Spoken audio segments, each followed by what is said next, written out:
Welcome everyone to the Gilder Lehrman Center lunchtime series. My name is Ed Rugemer. I'm a professor of history and Black studies here at Yale. It's my pleasure to introduce our speaker today, Elizabeth Griffith, who is an independent scholar working on a fascinating book on European slavery from the fall of Rome to the rise of the transatlantic slave trade, an important topic that remains understudied. Thank you. Hello, everybody. Thank you, Ed, and thank you to everybody at the Lehrman Center for welcoming me here. And I'd like especially to thank a special shout out to Topher McDougall, who introduced me to the center. When most of us think slavery today, we think transatlantic, the horrific trade in 12 million kidnapped Africans who did the punishing work on plantations, centuries of systemic wage theft, followed in the US by a century and a half of racist Jim Crow and inequities today in health, wealth, education, home ownership, and the justice system. It is without doubt the largest and most consequential slavery in history, but it's not the only one, and it didn't come out of thin air. There are also the slave systems of the east coast of Africa, the Indian Ocean, the Pacific Rim, Asia, the Americas pre-contact. All of these have been studied, although not to the same extent as transatlantic slavery. And then there's European slavery. In May of 2020, the 9-minute televised murder of George Floyd compelled me to do my part to bend the arc of justice forward. I worked with a social justice consultancy, compiling histories on the roots of racism and the American experience of Black, Hispanic, and Asian Americans. But I'm a historian of early modern Europe. I knew about the Black Sea trade, galley slaves, domestic slaves in the East, working in Northern Italy, the enslavement of the Roma, long-distance slave routes, and the mutual enslavement of war captives across frontiers throughout European history.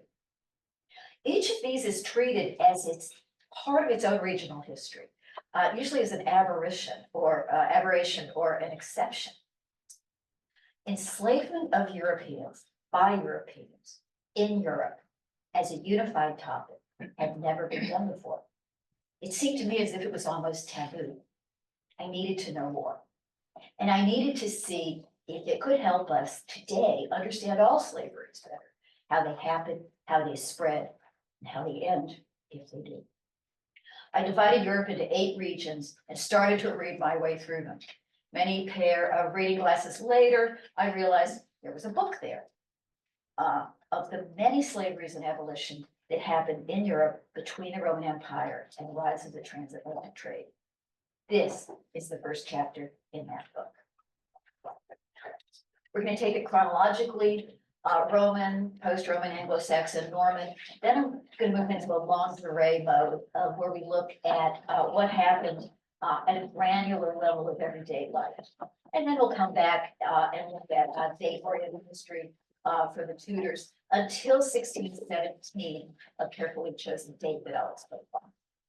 And our themes, of course, will be slavery, but also, it's too early during my period to speak of abolition. I'll speak of proto-abolition and amelioration or attempts to ameliorate the slave conditions.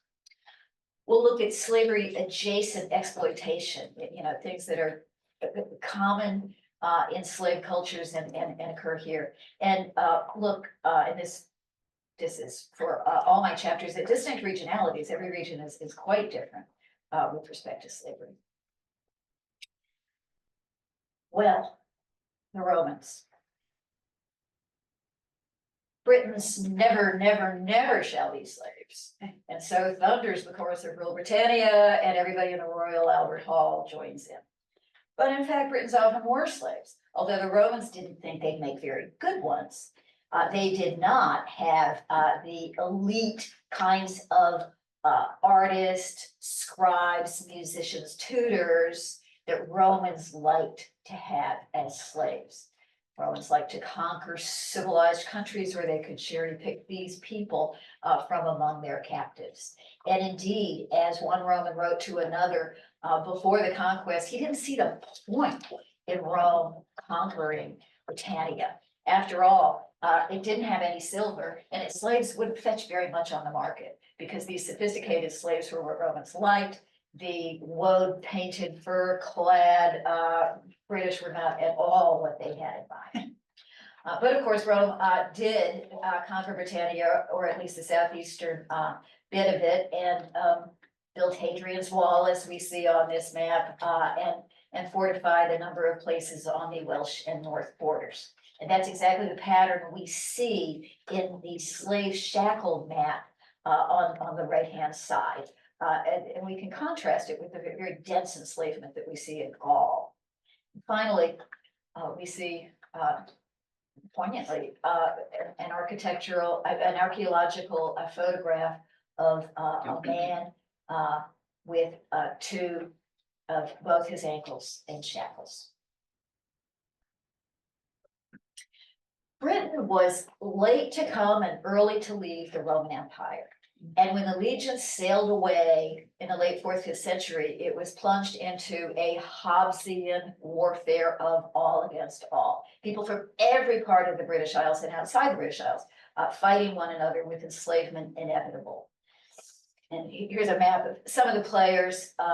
It's really not that important to kind of know who they are, except to say that it was just nonstop warfare. We see an inset of St. Patrick, who, according to his biography, was enslaved in this era. Now, a recent critical biography says Patrick might have been an enslaver, a slave trader, before he himself was enslaved. Be that as it may. It was not unusual for the victors in battle to slaughter the men and children of the opposing group, enslaving the women. And one military scholar named John Gillingham writes about this and what it really meant on the ground. The slaughter of persons whose lamenting, clinging presence would have slowed down and endangered the operation. And of course, those lamenting, clinging presences were children and old people. So in Gillingham's view, there were many times and places where warfare did seem in part like a hunt for women. As we look at the long Anglo-Saxon period with the Vikings at the end, I'm going to start by bookending two stories, one from the beginning and one from the very end of the Anglo-Saxon period. So the monk Gildas wrote around 540 after a battle that had been lost by Britons to the Saxons. This miserable remnant being taken in the mountains were murdered in great numbers. Others, constrained by famine, came and yielded themselves to be slaves forever to their foes, running the risk of being instantly slain, which truly was the greatest favor that could be offered them. Some others passed beyond the seas with loud lamentations. And here, Gildas has actually given us the start of a list of what brought people to slavery. Of course, there was warfare slavery, and there was the self-slavery of people yielding themselves to be slaves. There were also, related to that, slaves could be sold or given by family members, and there was, of course, debt slavery. You could be kidnapped for sale, passed beyond the seas to slave markets. And in addition, there's penal slavery and slavery by birth. So here are the bookend stories. We're going to start with Vortigern, the Picts, and the Anglo-Saxons at the beginning of the Anglo-Saxon era. And Vortigern was a king. That's a fancy name. He was really kind of a warlord. And he is shown here with Merlin. And Merlin is reading to him from a scroll. He's reading a scroll of predictions. And it wouldn't have been very fun listening. Because what happened is that Vortigern, being attacked by the Picts, invited the Anglo-Saxons to come and help, invited them to be allies with him. And what was reported about this by Bede is that the Anglo-Saxons, instead of being good allies and doing what they're told, which they seem to be doing initially, sent back for more and more of their compatriots. These Anglo-Saxons would be people from now Denmark, called Jute. It would be Saxons from Saxony. It would be Frisians from now Holland. It would be Franks. All these Germanic peoples. And they came initially at the invitation of Vortigern and eventually made their way across the lower part of the British Isles. So the barbarous conquerors plundered all the neighboring cities and country, spread the conflagration from the eastern to the western sea without any opposition. Some of the miserable remainder, being captured in the mountains, were butchered in heaps. Others led a miserable life among the woods and rocks with scarcely enough food to support life, expecting every moment to be their last.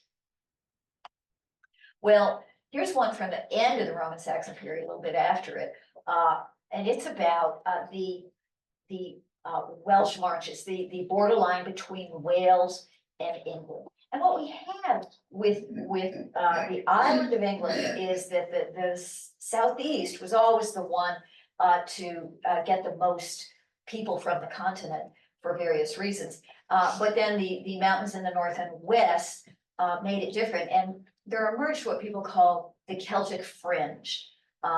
And of course, Wales was part of the Celtic fringe, the Celts being the original Britons, Irish, Scots, Picts that we know today. Gruffydd ap Cynan was a Welsh warlord, and he was fighting Hugh the Wolf of Chester. And Hugh the Wolf of Chester was a new Norman, right after the Norman conquest, but it hadn't yet settled in Wales. And Hugh was trying to expand to the west.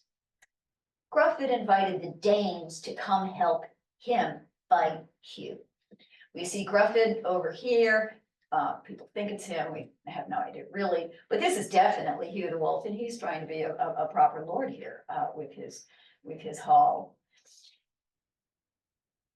The Life of Gruffydd has recently been retranslated in a splendid translation by Paul Russell, and it says, at the end of this battle, where the Danes betrayed Gruffydd and went over to Hugh, the lying Danes appeared, those lying traitors who had deceived Gruffydd because Hugh had lavishly promised them a very generous share of the men, women, slaves, and girls. Gruffydd then paid them like a faithful man to the unfaithful, for he had gathered from every part all the toothless hags, the humpbacked, lame, one-eyed, fat, and weak, and he offered them to the Danes in payment for their treasure.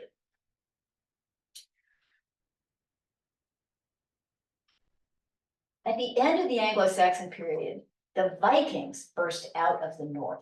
Now, the Nordic countries of Denmark, Norway, and Sweden, Finland was actually a victim, not an agent.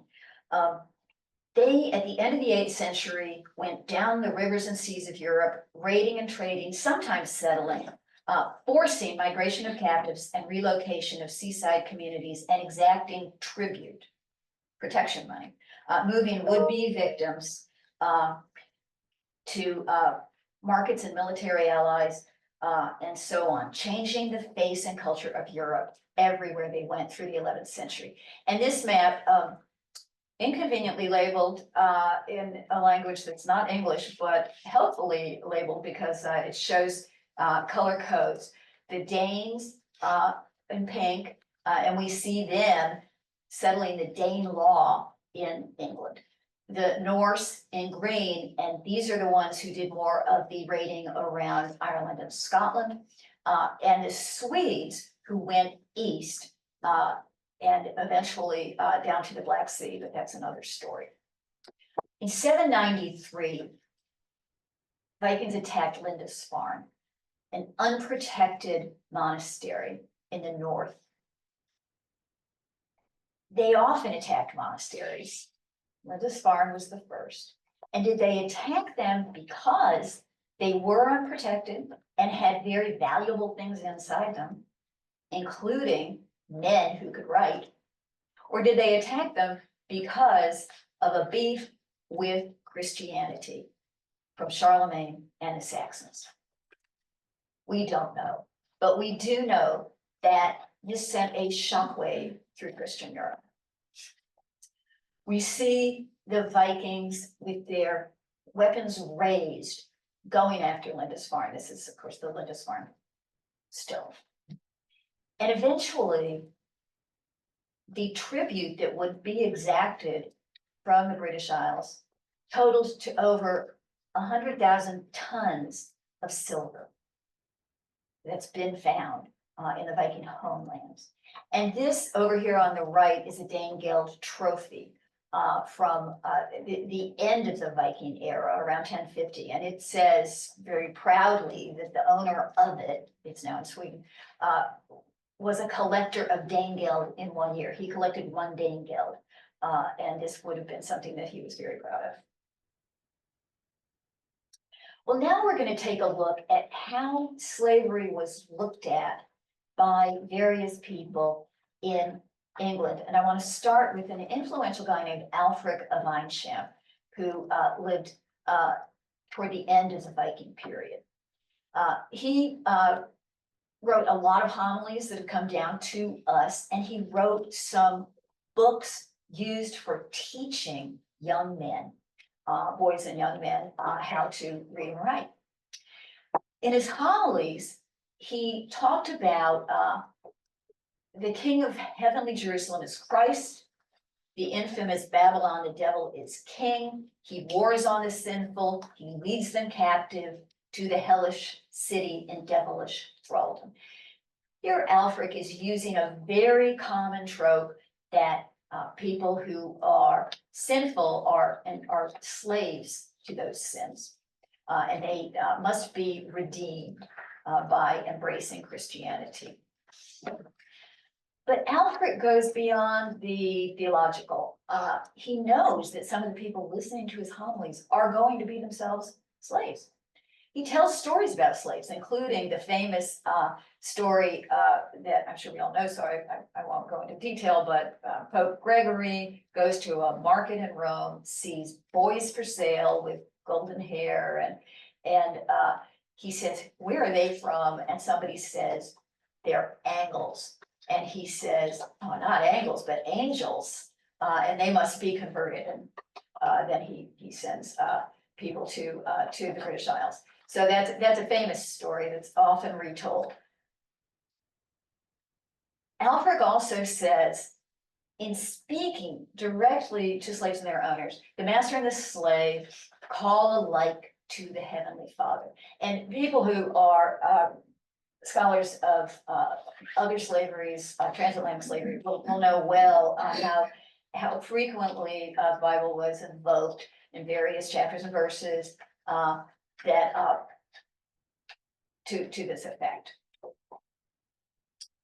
With the plowboy lesson, Alfred does something interesting, and scholars think he's really the only person of his era to do it. He empathizes with a slave. He tries to put himself in their shoes. So these lessons, which often involve conversations between people who do different things, so, you know, a smith and a baker, and this is when it turns to the plowman or the plowboy. It's translated both ways. And the question is, what do you do? And remember, these are lessons meant to build people's vocabulary. And the plowboy says, "I go out at daybreak, I goad the oxen to the field, I join them to the plow. There's not a winter morning so harsh that I dare lurk at home for fear of my master. But after yoking the oxen and securing the plowshare, throughout the whole day, I must plow a full acre or more. The work is hard because I am not free." He goes on to talk about mucking the stables and feeding the farm animals and so on. So here we have someone who is not questioning the institution of slavery, but being in some way sensitive to the plight of the individuals. There was, in fact, a fair amount of this proto-abolition activity, which includes efforts to ameliorate the slave condition and a lot of just flat out ranting, excoriation of people who have slaves. So in the 400s, we have St. Patrick to Coroticus. You might as well consign Christ's own members to a whorehouse. You give away girls like prizes. We get St. Columba, who manages to convince a Scots druid, Brecon, to free an Irish slave girl. He uses a little magic there. In the 600s, we have a bishop named Wilfrid baptizing 250 slaves, and he says, all of whom he released from the slavery of Satan with baptism, and by granting their freedom, released them from the yoke of human slavery as well. This was a big emancipation. 100 years later, we begin to see Anglo-Saxon law, Ina of Wessex. Now, Anglo-Saxon law, like Saxon law, refers to slaves a lot, doesn't say much or anything about who can be a slave or who's allowed to enslave someone, but it has a lot to say about criminal liabilities and punishments, which are going to differ free men from slave. And so Ina of Wessex law says, if anyone sells his own countryman, bond or free, even if he is guilty across the sea, he is to pay for him with his own weregild, his own blood price. More, in 816, the Synod of Chelsea ordered that on the death of a bishop, every Englishman who had been subjected to slavery in that bishop's lifetime was to be freed. Which sounds very progressive on the part of the church, but it's followed by a further order that anywhere a mass for that bishop is said, the priest and the abbot must each free 3 enslaved people. So the church was completely complicit in enslaving, or in slave ownership anyway. In 893, we have Alfred the Great putting together his law code. And first he talks about days off that should be given to freemen. And it's a lot. I read it, added them up. It's 2 weeks at Easter and a week at Christmas and a whole bunch of other days. It adds up to 36 days in the great European tradition of lots of vacation. But then he says, the 4 Wednesdays in the 4 ember weeks shall be granted to all slaves to sell anything which has been given to them, or which they're able to acquire by their labor in any portions of time at their disposal. So here is the what many people regard as the first English king, actually acknowledging and encouraging enslaved people to accumulate assets. We have Athelstan in 939 instructing all his reeves, all his overseers, to annually free an enslaved man. And then one of the most famous excoriations is that of Wulfstan, the Archbishop of York, right around the millennium. And he wrote his Sermo Lupi ad Anglos. Lupi, of course, means wolf. It's a play on his name, Wulfstan. Sermo Lupi ad Anglos is him chewing out the English. And he particularly excoriates those who would make a joint purchase of a woman, abuse her, and resell her, she that God has dearly bought.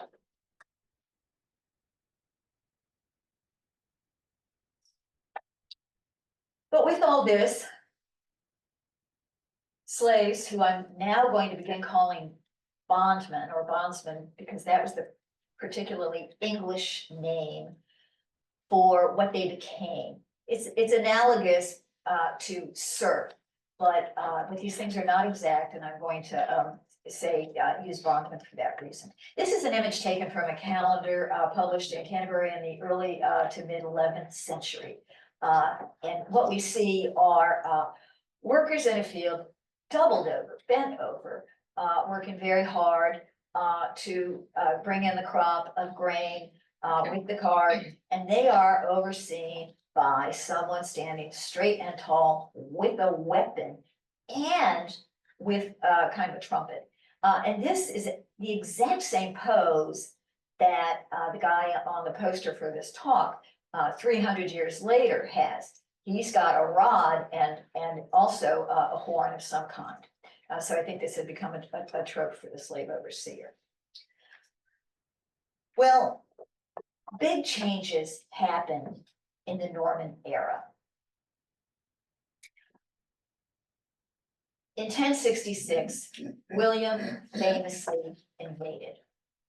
Here's William the Conqueror, Duke of Normandy, and here's a little clip from the invasion in that marvelous primary source called Bayeux Tapestry, which will be displayed in London for a few years while its permanent home in Bayeux is renovated. William famously invaded in 1066, but it wasn't as complete an invasion as he had hoped, in particular in the north. And he embarked on something called the harrying of the north. The harrying of the north is still controversial even today. It really brings a shudder to people. According to the sources, we had whole counties bereft of people. There weren't enough people left to bury the people who had died. It was really scorched earth. And many of the people who were victims of this harrying of the north had to go over the wall to Scotland and gave themselves into slavery to the Picts there. In 1086 came the Domesday Book, which William had commissioned to show what he had conquered. And while the terms used for people are very, very wide, and it's not easy to get from the primary source how many people were unfree. Scholars have converged on the figure 10%. That seems to be the right one. 10% of the people listed in the Domesday Book, which was an enumeration, a kingdom-wide inventory, were slaves, were unfree. And in some places it went up to maybe 25 or 30%.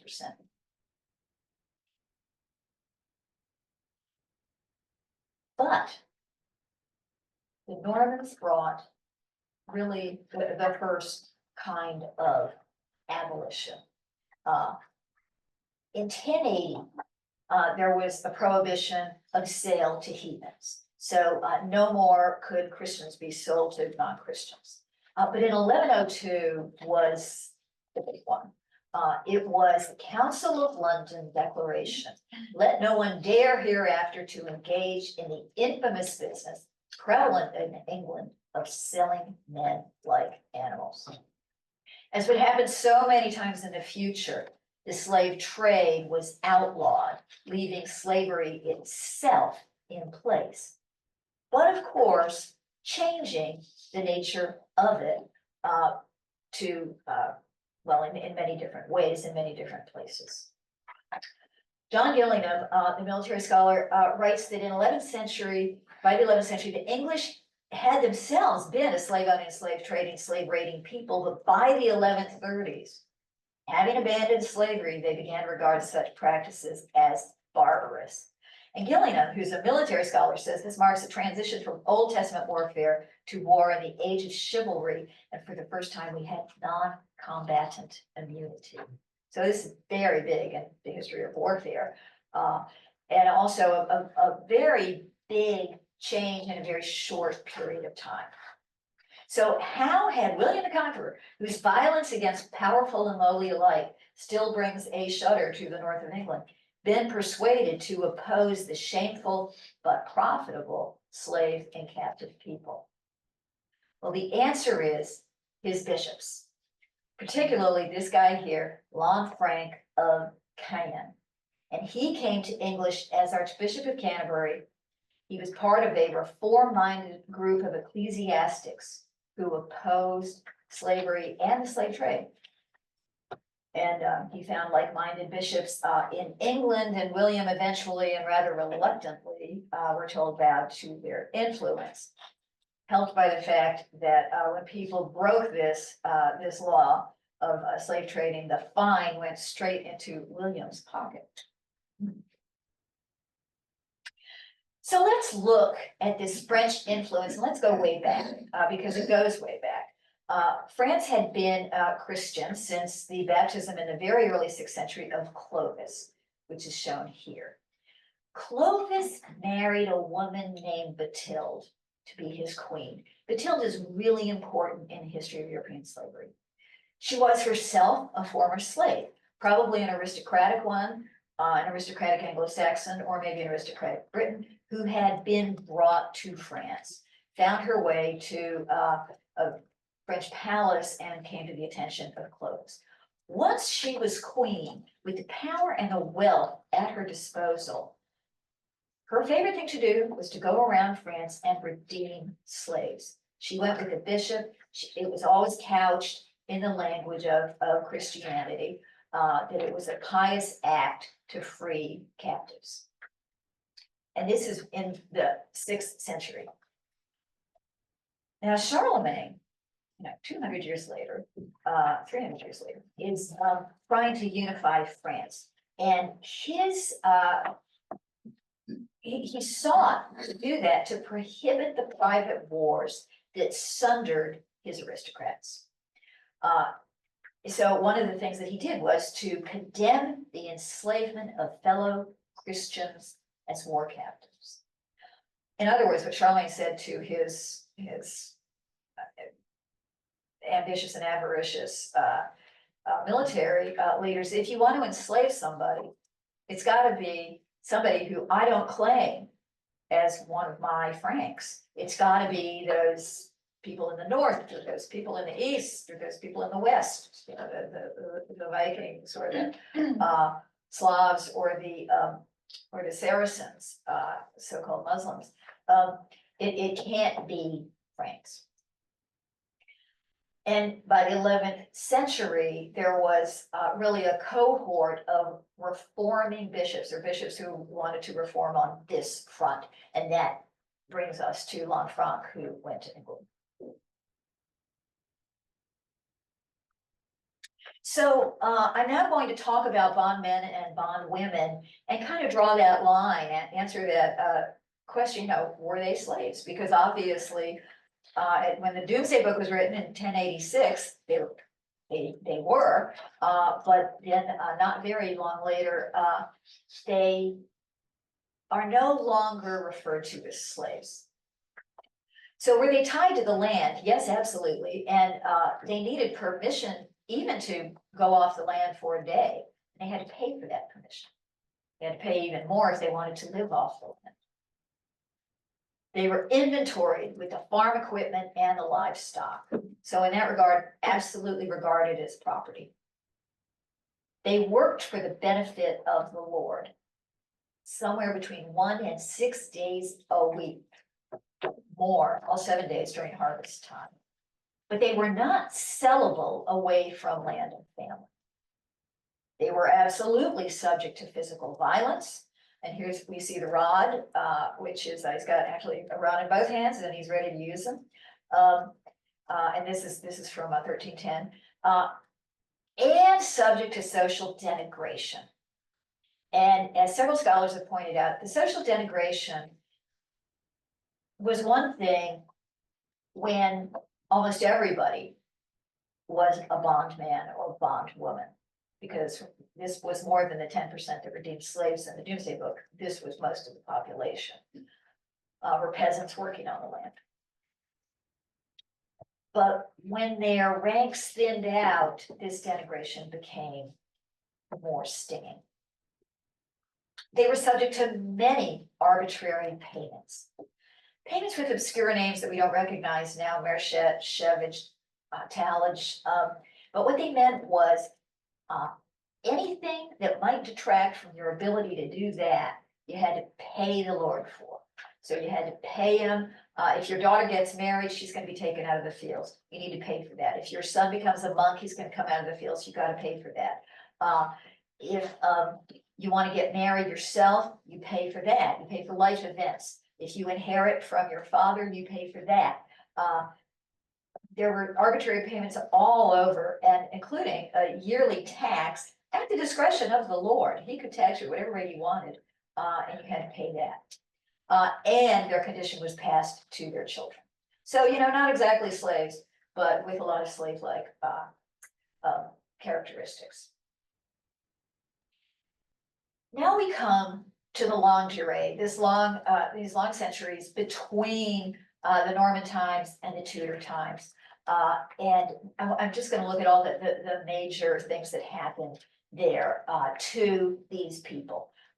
Enclosure, vagrancy, urbanization, and disorder. Sorry.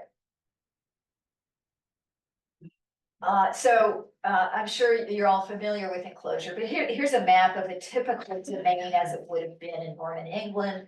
We see a lot of common area, and we see the fields that are plowed in strips denoting like control by different people. So it was, land was really managed in a common basis. With enclosure, which happened because the market for wool in the continent opened up. Wool was a cash crop. It could make the lords very rich. The lords began to enclose some of these previously common areas to put sheep in. Sheep, wool, money, great for them. Sheep, one shepherd, where formerly you would have many agricultural workers, bad for them. So there was a real direct, relationship here. And what was closed off were the pastures where the common people could pasture their farm animals, the forests where they could forage, the pond where they could fish, and even some of the fields themselves. This led to such lamentable dislocation by so many people that Thomas More in Utopia in 1510 wrote satirically, "Your sheep that were wont to be so meek and tame and so small eaters, now, as I hear say, become so great devourers and so wild, they eat up and swallow down the very men themselves. They consume, destroy, devour whole fields, houses, cities." Well, he's going a little overboard here. They didn't destroy any cities, but they did destroy fields, houses, and certainly villages. And what happened to the people who lived there? They became vagrants. This is a kind of archetypal picture of what that was like when tens of thousands of people, more every year, because enclosure was a very long process, and as fields were closed, people were put out on the streets. More every year. Here you've got a woman with her children. And she's trying to, protect these children. And she's accosted on both sides by men with begging bowls, reaching out to her. And her kids are looking to her to protect them. This is really evocative of the fear that so many Tudor people felt about vagrants. Of course, many of these vagrants went to the cities, and with the cities and with the commerce and all the people that came to the cities some temporarily, you had sex trafficking. So I've got two images here. One on the right is a very crude picture from the Tudor era showing, well, I don't have to describe what it shows, but it's a bawdy house. It was probably what they called the stews in Tudor times. And it was probably across the Thames River on the South Bank near Shakespeare's theater. We have in 1470 a court record, and this could stand in for many, many, many, of a woman named Joan Chapman. She's a widow from Kent, and she's charged with bawdry for pimping her 15-year-old daughter Alice to Flemish and German merchants in London. On the left we have, well, a merchant in London, and this gorgeous portrait was painted by Hans Holbein, who was commissioned to paint portraits of many of these Hanseatic merchants. Hanseatic meaning from the North Sea, Germany, Holland, Poland, the Baltics, and so on. Many of them lived together in London in a place called the Steelyard, and Holbein painted portraits of them to hang in the Steelyard room. But this is exactly the sort of transaction that might have been referred to there. This all equated to disorder. And the best way to talk about the gulf that existed between what people believed should be and what really was is the great chain of being that we see here on the left. And it's a chain, and it goes from God down to, the underworld. And we've got angels, people, animals, flora, fauna, but not all people deserve to be where they are right below the angels. You see this laundry chute here on the side where you have bad people, bad angels heading down to hell. And this is, it's rigid, it's eternal, it's sanctified. There's a place for everyone and everyone in his place. That was just an absolute belief, a rock-ribbed belief of the elite of Tudor England, that there should be this chain. There should be a place for everybody, and everybody should stay in their place. Well, obviously, with vagrancy, people weren't staying anywhere. They were constantly on the move. The Tudor elites saw them one way. So these pictures in the middle, the bottom one shows a Tudor elite with a vagrant, and in the poem that it's attached to, the vagrant is described as this monstrous dissembler, a crank, and it describes them talking to each other, and it ends up with him getting whipped, which is supposed to be like a good punchline. On the top, we see a more a different picture, and I'll explain what's going on there. But these masterless men and women, these vagrants, well, they created their own world. They had to. They lived by theft, begging, con artistry, even sort of a form of theater. And they had a vocabulary.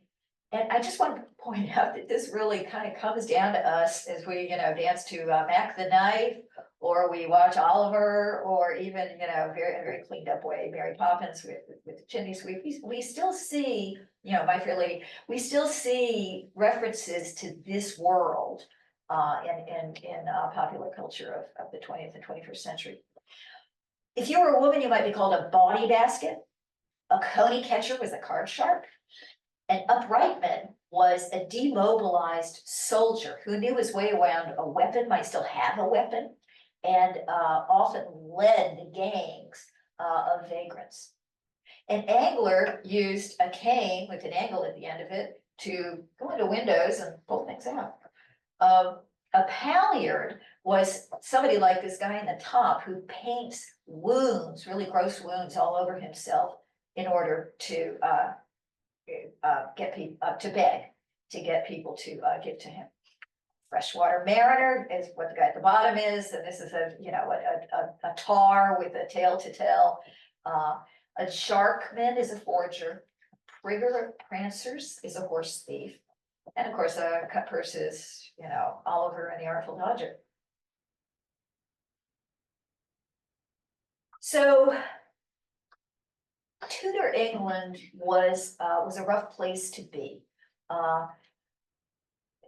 It was a century of inflation. There was very high inflation and static wages. Of course, a lot of this inflation came from the New World, going from the New World. There were poor harvests in the middle of the century, one after the other, and climate scholars now call this the Little Ice Age. Peasants, you can see how vulnerable they are. They spend over 90% of their wages on food. So there were a lot of rebellions. There were a lot of causes, some of which were actually quite conservative. These peasant rebellions, the peasants often just wanted things to not change. They wanted to not get thrown off the land, and so on. One of the more interesting ones was Kett's Rebellion in 1549. Kett is shown here under the quote Reformation oak. He thought there was a better way to live. One of the things that he put in his demands, before he was drawn and quartered, was a plea to end bondage in 1549. We pay that all bondmen may be made free, for God made all free with his precious blood shedding. There were Tudor poor laws passed about every 7 years. There were two laws that were passed in the wake of the plague in 1349 and 88, and then this whole raft of laws passed by every Tudor monarch. I won't go through them. There were attempts at wage and price control. There was a lot of punishment. There was attempted control of movement. There were a few practical schemes that didn't work out that well. And there was attempt at poor relief. The poor relief was centered on the parishes. And so we can see how tempting it was to get the poor out of your parish. Why? Because the parishes had poor rates that people had to pay. So we see here on the left, the poor cart. And it's not like the poor got a ride out of the parish. They were chained to the back and flogged to the parish boundary, where they would then be in another parish and they'd be somebody else's problem. But later poor laws made it even worse, and upon repeat offenses at vagrancy, you could be hung. And we see the gibbet in the background here as this fellow is being flogged through town as people are looking on, presumably with approval, because he's not going to raise their poor rate.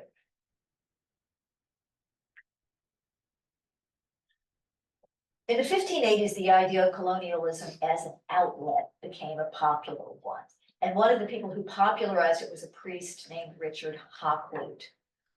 He wrote a number of things. They were very popular, in which he called these vagrants filth. He called them offscourings, which is what you find on your toilet paper. And he wrote, the fry, or the young children of these wandering beggars that grow up idly and hurtfully and burdenous to the realm, might be in the colonies unladen and better bred up. They are ready to eat one another. This was Hakluyt's embryonic idea. The legislation to, in fact, send vagrants who are now penal slaves to the colonies was in place by 1580. It wasn't used in great numbers until much later. And here is a picture from 1799 of vagrants, penal slaves awaiting transportation to the colonies. And we see little boys among them, and people were the most frequently cited offense that would cause penal transportation was the theft of a handkerchief.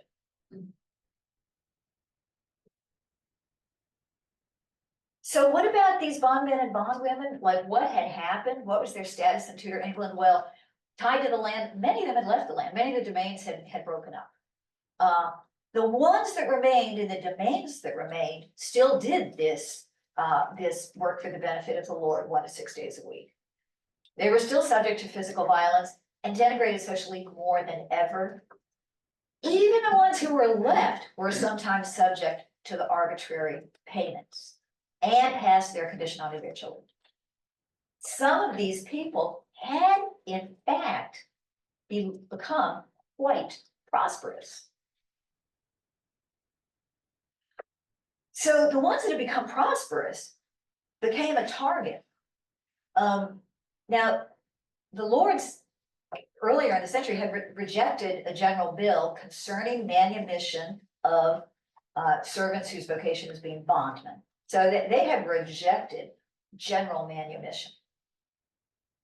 Official manumission at the 1-to-1 level was very expensive, very expensive. If you wanted your lord to manumit you, to free you, you'd probably owe him 1/3 of your assets, which if you're very, very poor, doesn't mean anything. But if you're wealthy, it does. The keen interest in gaining relief from the humiliation of serfdom would coincide with their lord's search for a quick profit. says one scholar. And boy, was that true. In probably the most extreme case, one lord got over 264 pounds in the 15th century from a single family. That's over $200,000 today. One of these bondmen who had left and become prosperous had become the Lord Mayor of Bristol. Some of them were attached to the big universities. I mean, some of these people had really done well, and they didn't still want to be bombs. So this profiteering happened. And this brings me where I will end to Elizabeth. In 1575, she gave rights to 300 bondmen to one of her courtiers, Sir Henry Lee. And he pursued it smartly. He didn't go after the poor ones, he went after the rich ones. Sadly, we don't know how much he did. But now I'm going to talk about Elizabeth in the eve of the transatlantic slave trade in Africans. When John Hawkins returned from his first voyage in September of 1563, everyone in London wanted to know about it. The Queen wanted to know about it.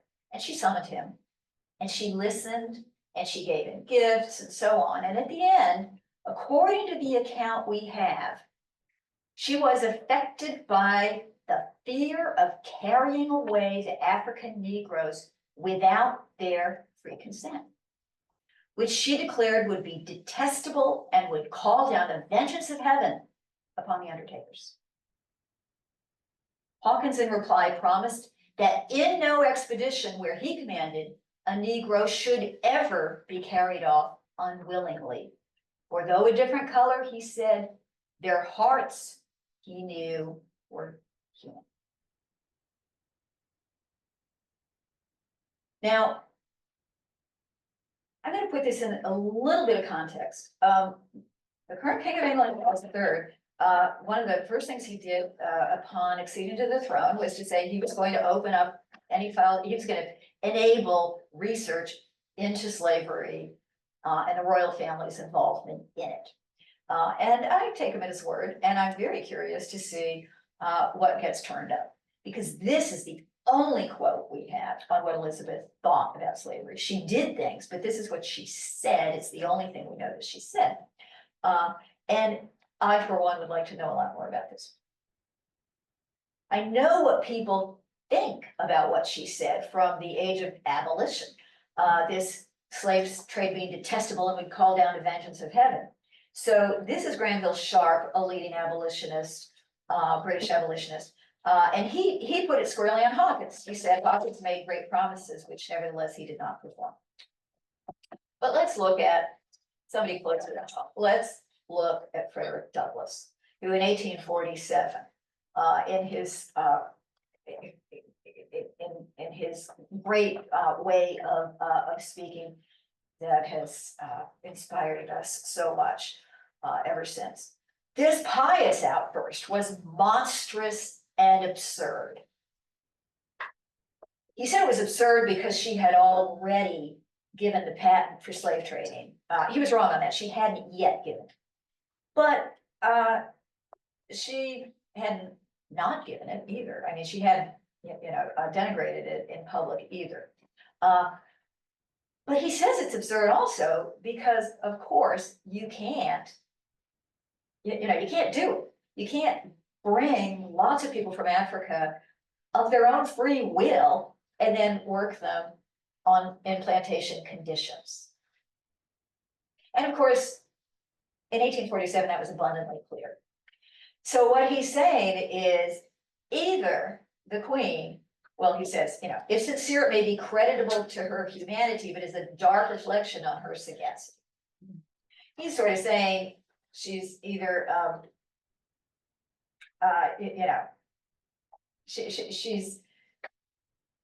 she's either naive or malicious. I think it's a way of putting that. I'd like to know more. I'd really like to know what more scholars think. So, because we're on the eve of the slave trade, I'm going to leave it there. I said I would end at 1617. I'm sorry, I forgot to explain why that was. The last known bondman who was inventoried and listed as a bondman was listed in 1617. So this is sort of the end of the English bondmen. And if, like one of my friends, you want to know where naval impressment is, it was after this period. So when we look at this period from Rome to the transatlantic trade, I'm sure we've seen, a welter of slaveries, lots of different kinds, war and the quest for order, ameliorization, proto-abolition, colonialization and the impulse to expel. And this is something that I just find to be very British because it's an island. And we saw the British expel before. We saw them expel the Jews in 1290. So expelling vagrants was something that came readily to the imagination. Bondspeople in England and their heirs had 2 encounters with slavery and aspects of slavery in tudor times. And Elizabeth has this shadowy role that I would like to know more about. So that's my talk, and I thank you very much for listening.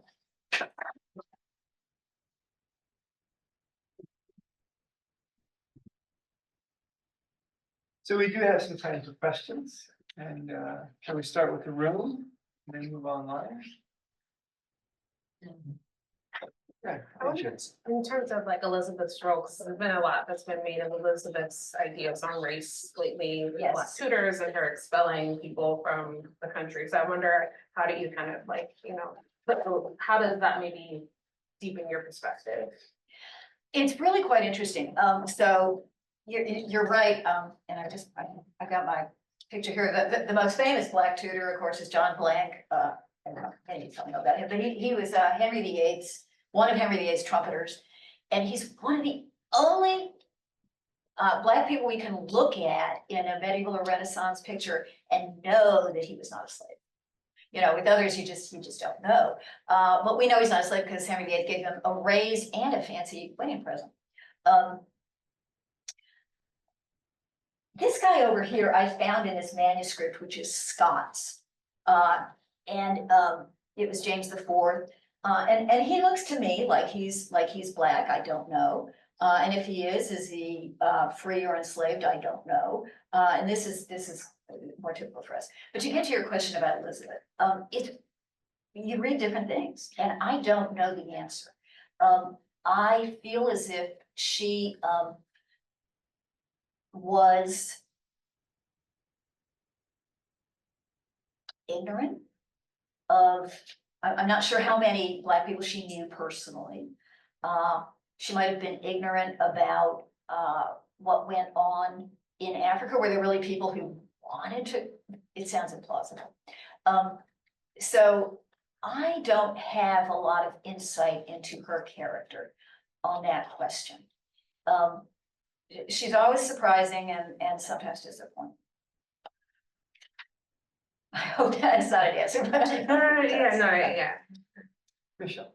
There's an online question from Professor Stephanie Jones-Rogers, who's an important scholar of slavery in the Atlantic world and women in slavery and economic and legal history. So she says that she enjoyed your fascinating talk, and she asked about self-slavery and family members selling kin, which you mentioned. Can you elaborate on those 2 manifestations of European servitude? She would particularly like to know whether these were common forms of servitude and what circumstances led people to enter into a state of self-slavery or to sell their kin.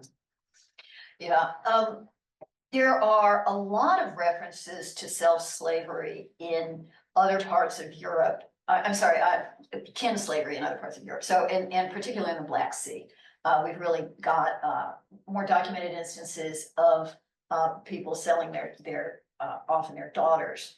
And then there's the very controversial experience of slavery in the Islamic parts of Europe. What's now, Turkey and Spain, were Islamic for many years, and their system of enslavement was so completely different from everything else. was like a great big meritocracy, where slaves could do extremely well. So in the Black Sea, we do have instances of people giving their children into slavery for hope of a better life. And then various other instances of it in different parts of Europe. In England, the only instances of which I'm aware are the ones that occur in warfare and are not carefully elaborated on. They're the kinds of things that I've read to you from the early accounts. Thanks. American abolitionists. I'm sorry. American abolitionists. Is there any references that shows where their distaste or understanding that slavery was wrong? Did it come from Europe, their experience in Europe, or was it more religious consciousness? You know, it's a great question. And I'm personally not aware of any move toward abolition before the French Enlightenment that was not related to religion. So, you know, it was all religiously motivated, as far as I know, up until then, and even after, most of it, as far as I know, it has been religiously motivated. The sort of secular movement is I think, something much more 20th century. But that doesn't mean that all religious people were anti-slavery, not at all. My take is that the Quakers were indeed the original and very heroic. They only came to it after some very serious soul searching in their communities, which sometimes split communities, because there were Quaker slavers and there were Quaker slave holders in Maryland and Pennsylvania. So it really took, it took a while for that to gel and become the common view of Quakers. It wasn't an easy process.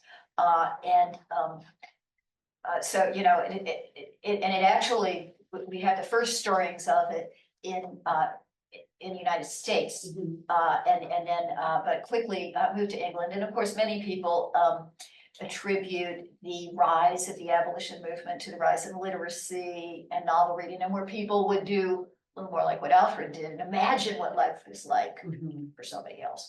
But that's not my period, so I hope that answers your question. Yeah, that was good. Thank you. Sure. First comment, then I have a question about this. I think it was 1686, the Mennonites in Philadelphia held the first rally against slavery. I stand corrected. Thank you. I think so. If you're right, because the Quakers were 1688. The other thing I'm interested in European slavery, you're talking mainly about local groups fighting each other within England or within France and other places. What was the role in slavery as being slaves of other ethnic groups? For example, the Slavs. Or how were Jews, by the end of the first millennium, there were Jews in Central Europe. So I'm just wondering, Right. were outsiders drawn into this, and how much? Yeah, that's a great question, and a really important one, because I think the single biggest difference between European and transatlantic slavery is race. That's not to say that it wasn't present in Europe, but I'm going to talk about three things. First of all, the word slave comes from the word Slav, and there's a reason for that. There was a long distance slave trade from the 9th through 11th centuries. If you remember the Viking map, the Swedes that came down the Russian rivers slaved as they went, and often, of course, they're going through area occupied by Slavs, and it was poor. There were many people who were willing to kidnap or sell or whatever, and they would arrive at the Black Sea and at the major markets with slaves. So it was common for Slavic people to be enslaved. what about the injunction that Christians should not enslave fellow Christians? Well, there's a great big loophole, you could drive through that, which was that Orthodox Christians could be regarded as heretics. So they were free game. It was just a completely, fictitious thing, but we've actually got, really tragic stories of like a ship captain tearing up somebody's baptismal certificate. And occasional court cases in Western Europe of people who say, look, I was Orthodox, I was wrongly enslaved, and sometimes they won. But the Slavs, because they were subjected to the long distance slave trade, there's evidence from Islamic sources that somebody said, there's so many Slavs here, they must not have any people left where they come from. So the sakiliba, which was the Arabic word for it, was very prevalent in the Islamic slave world, which had large population. So that's the Slavs. I said three, but now I can only think of the other one that I wanted to say, which is of course the Roma. The Roma is, in my experience, the only group of enslaved Europeans who, to my mind, resemble the African Americans in the New World, in this country. They were visually distinctive. They were deeply looked down upon, and their enslavement was mostly confined to Eastern Europe, and in particular, Romania did not free the Roma from slavery until quite late. And the Roma, of course, continued to suffer lots of social equity gaps. Of course, the third one you asked about was the Jews. The Jews, to my knowledge, were never sort of targeted as a group to be enslaved. There was mutual enslavement by Christians and Jews in sort of in the Mediterranean. There was some in Sicily, there was some in southern Italy, there was some in Spain when they were there. So, and of course, Christians loved to identify Jews as slave traders. And it is true that some of them were, the Caraites being the most prominent, but there were a lot of Christian slave traders too. So that was just a lot of propaganda and a few facts.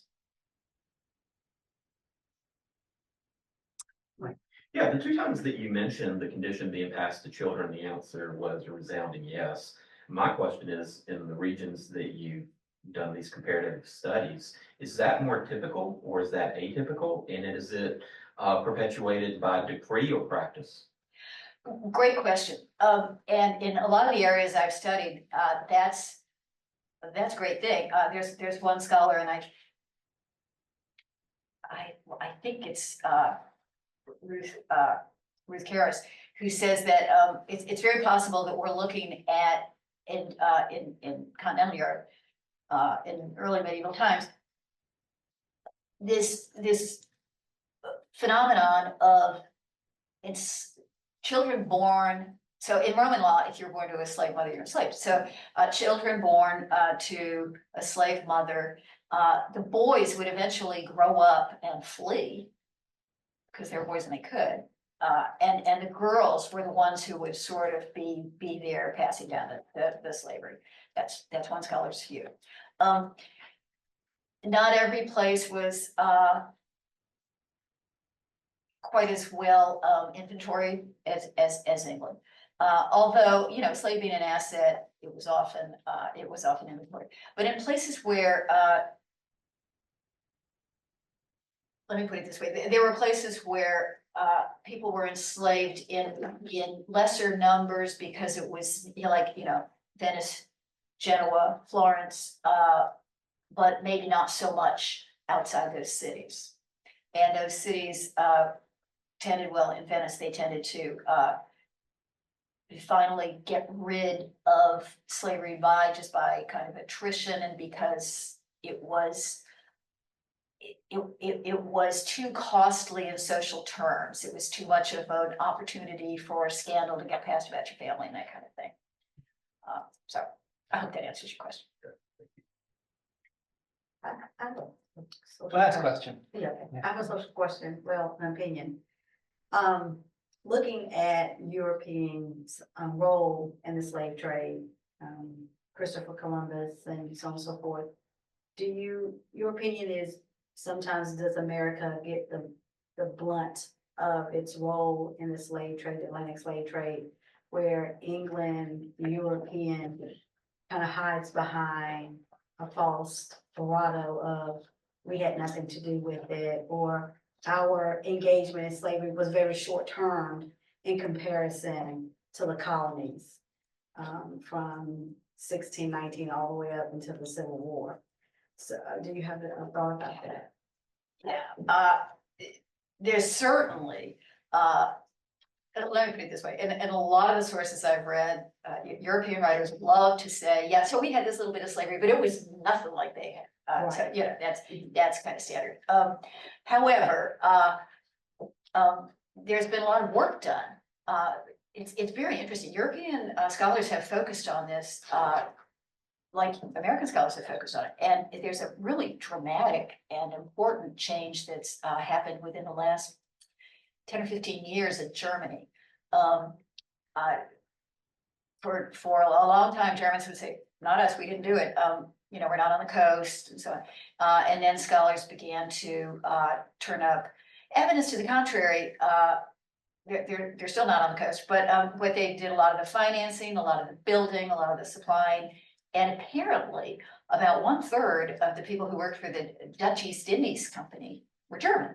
And really there's several scholars, but the most important one is Rebecca von Mellencrot at the University of Bremen, who has really made this her work for the last 10 years. Very interesting stuff. Thank you very much.